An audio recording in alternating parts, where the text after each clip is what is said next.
こんにちは、です。今回は私が1回の英会話の中で自分がこれまで動画で紹介してきた構文をどれだけ使うことができるのかというチャレンジをする動画を作っていこうと思います。どういうことかっていうと、最近私構文ですね、英語がペラペラになるための構文30選という動画を2本初級編と中上級編で出してきたんですけれども、実際いろいろこうやって構文紹介してるけれども、じゃあ自分が実際に英会話をするってなったらどれぐらいその構文使えるのっていうところをこうチャレンジしてみるっていう動画をやっていこうと思っています。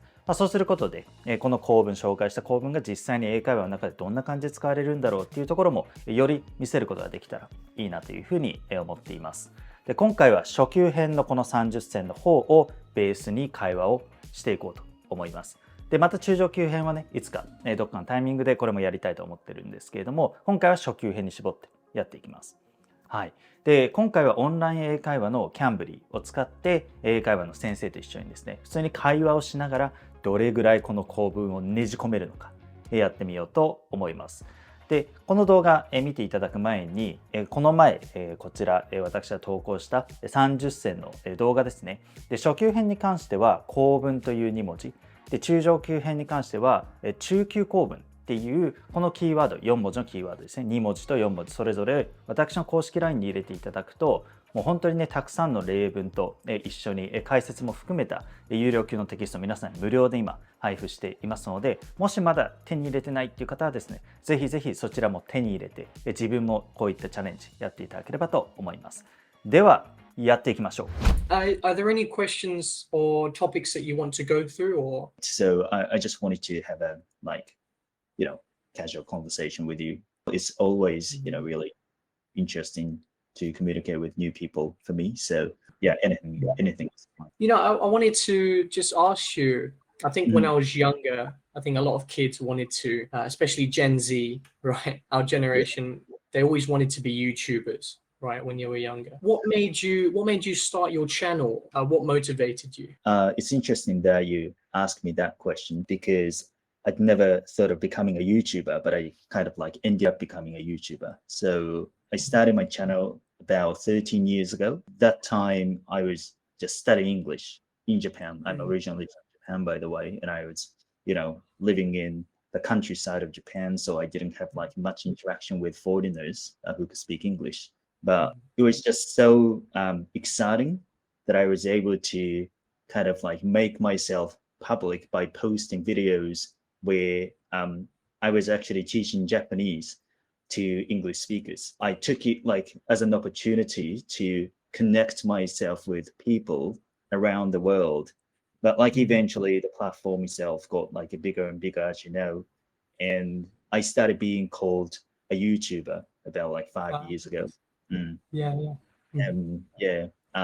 It's an interesting story. I didn't really intend to become a YouTuber, but I somehow got to where I am now.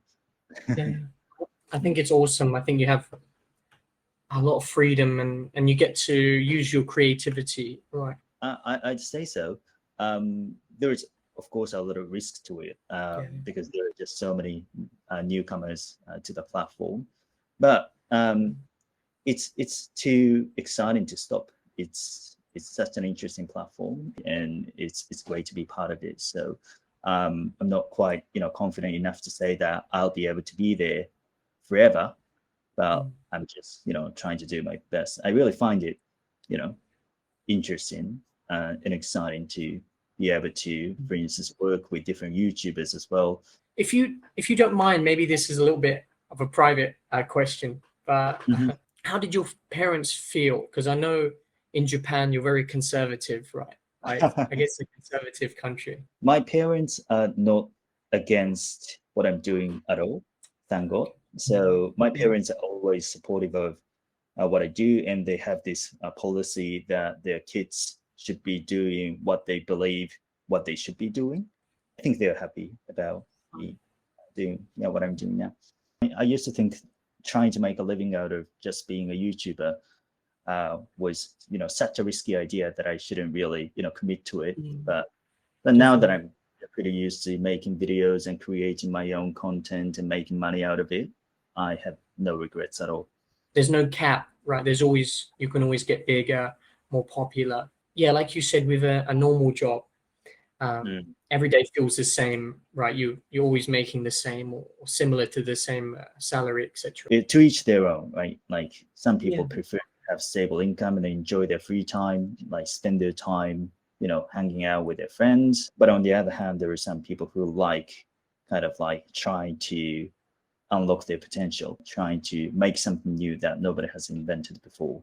I agree, especially the early days of YouTube. You were talking about some YouTubers, they had to have partnerships, right, who would sponsor them. At the time, you didn't have adverts right on YouTube. Do you remember when you first started making an income from YouTube? Do you remember that day or that week? Yeah, I think as soon as YouTube started introducing the monetization program, I think I started making some money. That was, I think, around 2017 and 2018. Yeah, it's like this could actually work, right? This could actually become something. Yeah. I had a hunch that it was going to grow.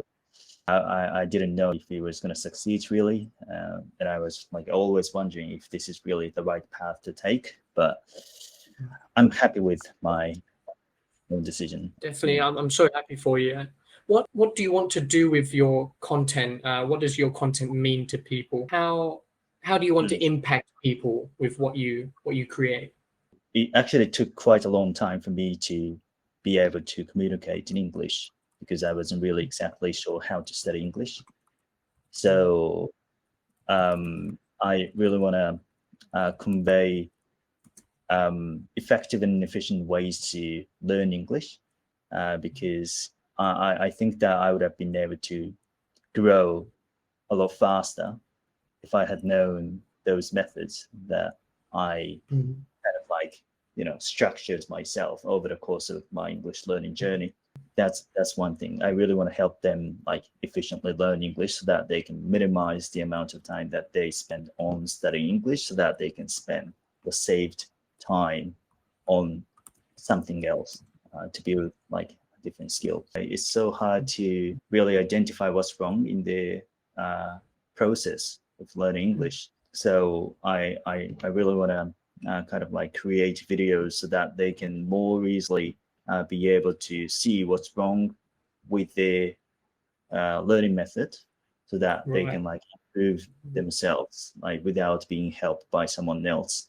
Also, I believe it's an author. His name is something Krashen. I think it's a German name, but he's an American. He talks about input a lot. Going back, I wanted to ask you about your opinion on that theory that input is the most important thing. I'd say so. Like I wouldn't say that input is way more important than output because I think it really depends upon the person. Like it depends on the learning stage really. Like if you have had enough input already, then you've got to get into the phase where you output the input. But I think it's true that you need to have a certain amount of input to output, right? Like you're not going to be able to take out things out of an empty box. So you've got to fill the box first with the input and then take it out. I think from that point of view, input needs to come first, usually. Like you can't really just go out and, try and speak without knowing a single word. You need the vocabulary, of course. For me, I think listening really helps with my accent as well. There's a man, Stuart J. Raj, he's an Australian. You might know him, but he speaks many Southeast Asian languages and South Asian languages. And he was saying people always ask him, what's the best source of learning? Should I read or should I listen?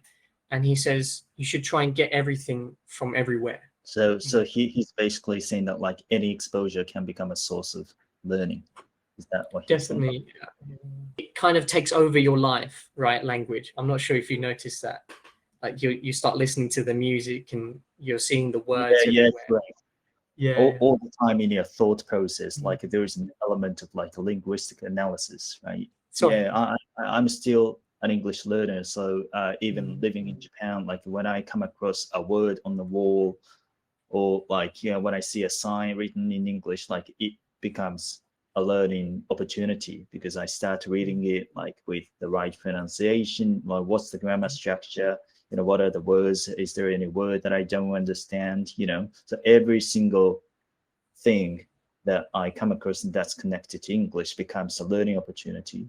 So I hear like many people in Japan complaining that they don't really have an opportunity to learn English, but I think it's everywhere. So, and I see many like talented English speakers kind of like doing the same thing, like, trying to turn every single thing that they come across in an everyday life into an opportunity to learn something new. So I highly recommend people do that. So when did you move to Thailand? When I was 16, and it was close to my 17th birthday. So as soon as you finished high school, you moved to Thailand? Yeah, I came with my dad, of course. I think I probably wouldn't have gone alone. It's a bit scary. Exciting. Yeah, interesting. What did you feel like living in Thailand at first? Like, was it like quite challenging, or was it more exciting than challenging, or like what was it like? What did you feel? Definitely a bit challenging, a bit daunting. I think the biggest thing was I felt like a foreigner for the first time. Here, we have a word for gaijin. We say falang. I think it means French, but they use it for Westerners. And I would hear people call me falang sometimes. And I didn't feel offended or anything, but I felt separated from people, isolated. So that was a little bit daunting. But after meeting with some international students and some other kids who were half Thai, half European or American, they could relate to me. So how did you get used to being called or being seen as different? Like, was it through interaction with like people in the same, like from the same background, like in the same environment? Is that how you managed to overcome a bit of like uneasy feeling? I think that was the first thing, mixing with, I guess, foreigners, but also half Thai and international students. By speaking to them, I understood that I felt like an outsider because I was, because I didn't know the language. So I didn't feel that the people were racist or anything like that. Nothing extreme. I understood that I needed to learn the language, to connect with these people, to understand them. How did you feel coming back from Australia, a Western country, to Japan? Did you feel different? Did you feel that things felt foreign? Not quite. Of course, the way we communicate is a little bit different, and we tend to be a bit more formal, like when it comes to, for example, like how to communicate in a business context or something like that. But I'm pretty used to that because I grew up here and I spent like 20 years or so, like before moving to Australia. I just feel I became more agile and adaptive as a result of having spent 7 years in Australia. That would be the same for me as well. I think Australia is very different from the UK as well in a lot of ways. I think I would change a lot as a person. Maybe you gain more skills, right, in another country. Yeah, it's cross-cultural as well. So I don't think, I didn't feel like I had to pigeonhole myself into the Australian culture because it was already like a mixed bag of like different cultures. So like I didn't really have to define myself with like the way they think as like how we should behave, if that makes sense. You have the Italian Australians, right? The Chinese. And they all have like different sorts of backgrounds and ways of thinking, and we all accept that, which is, I think, the beauty of Australia. So, Definitely. はい、ということでいかがだったでしょうか。結構ね、いざこの構文を使おうって思うと意外となかなか出てこなかったりとか、事前に見てたんでスラッと出てくる部分もあったりとかね、難しいところ簡単なところあったんですけれども、こうやってこういった構文を今日は使おうっていうふうにテーマを持って英会話をすると、本当にいい練習になりますので、ぜひ皆さんもダラダラしがちな時期トーンもですねあると思うんですけれども、そういった時に自分を奮い立たしてこうやってテーマを持って英会話をしてアウトプットの練習してみてください。で最後にCamblyさんからもちょっと告知をいただいておりまして、最近Camblyでは TOEIC の対策コースっていうのが新しく導入されたらしく、TOEIC の対策している方、スピーキングライティングとあとリスニングですね、こちらに対応した対策パッケージがCambly内であるようなので、もしTOEIC の勉強もしたいっていう方はCamblyをやっている方はですね、ぜひこちらもチェックしてみてください。はい、ということで以上今回チャレンジ企画でした。また次の動画で皆さんお会いしましょう。バイバイ。